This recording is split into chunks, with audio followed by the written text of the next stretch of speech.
Okay, so the dish that I made the recipe for is a crab mold dip. So it's like a gelatin crab dip that you eat with crackers.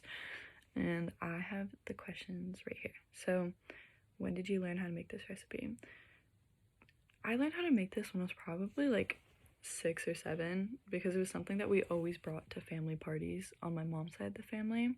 It's a recipe that has kind of just been passed down from like my grandma to my mom and then all of like my aunts in the family. Everyone knows how to make it now.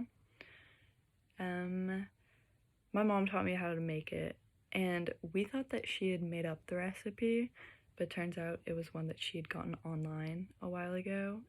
And like, so it started as like one that my grandma had, and then my mom didn't like it, so she made her own, and we thought she'd completely like just figured it out on her own, but I guess she copied most of it from online and just added a few different things, kind of incorporated some of my grandma's into it.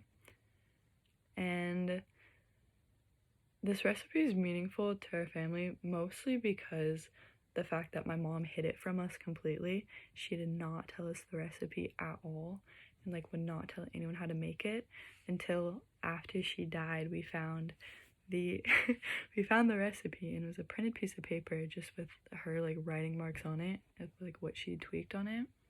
And then we told all the other girls about it, and we've given it to her friends since. So it's kind of like a funny memory, but it's also like the one thing that I always remember having at family parties, especially like being white and not having much of a cultural dish to like reflect on. I guess there was never anything big, especially amongst like American culture, you know.